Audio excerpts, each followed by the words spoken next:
आज अपन बात करने वाले हैं चुलबुल एक आईपीओ की। चुलबुल आईपीओ क्यों बोल रहा हूँ वो आपको आगे वीडियो में समझ में आएगा। देखो आईपीओ का नाम है सत करतार शॉपिंग लिमिटेड। इस आईपीओ की बात मैं क्यों कर रहा हूँ, क्योंकि इस आईपीओ का जीएमपी वाकई में कम है, मैं मानता हूँ, पर क्या इसके फंडामेंटल भी कम है, क्या इसकी जो वैल्यूएशन है वो भी कम है। आइए चलो देखते हैं। इसका जो ओपनिंग डेट है वो 10 जनवरी को खुलेगा, क्लोज होगा 14 जनवरी को। इसका जो लॉट साइज है वो 1600 शेयरों का है। 81 रुपये पर शेयर की प्राइस है। टोटल आपको एक लॉट का देने पड़ेंगे 1,29,600 रुपए। इश्यू साइज है 33.80 करोड़ रुपए, यानी कि कंपनी इतना पैसा रेज कर रही है मार्केट से। ओएफएस यानी कि ऑफर फॉर मार्केट सेल है, यानी कि प्रमोटर है वो कितना पैसा लेके जाएंगे। फ्रेश इशू है जो कितना पैसा कंपनी के अंदर आएगा, तो पूरा का पूरा कंपनी के अंदर आ रहा है पैसा। लिस्टिंग डेट होगी 17 जनवरी को, रिफंड होगा 16 जनवरी को। वैल्यू है 128 करोड़। अब देखो ये समझने की बात है कि ये जब कंपनी लिस्ट होगी तो 128 करोड़ से प्लस ही हो सकती है, क्योंकि इसका जो जीएमपी है वो चल रहा है अभी 12.35% के आसपास, यानी कि 91 रुपीज के आसपास। इसका एक शेयर की कीमत कितनी है 91 का जीएमपी चल रहा है, यानी कि 10 रुपए का फायदा अभी भी इसमें चल रहा है। जो वैल्यू है 128 करोड़ की, क्या वो जस्टिफाई है?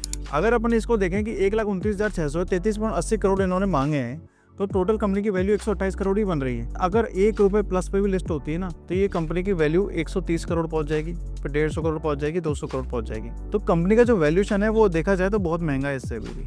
इसका जो जीएमपी है वो 12.35% से बढ़कर 30%, 40% या 50% हो जाता है। तो आप इस आईपीओ में अप्लाई कर सकते हो, नहीं तो इस आईपीओ को अवॉइड करना चाहिए।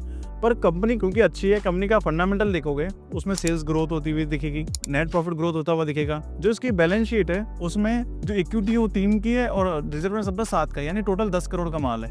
और मांग कितनी रही है कंपनी 128 करोड़, तो ये कहीं से भी वैलिड नहीं है। तो आपको इस आईपीओ को अवॉइड करना चाहिए। कब अप्लाई करना चाहिए? जो आईपीओ लिस्ट हो जाए उसके बाद इस कंपनी में आपको इन्वेस्ट करना चाहिए। Thank you very much, have a nice day.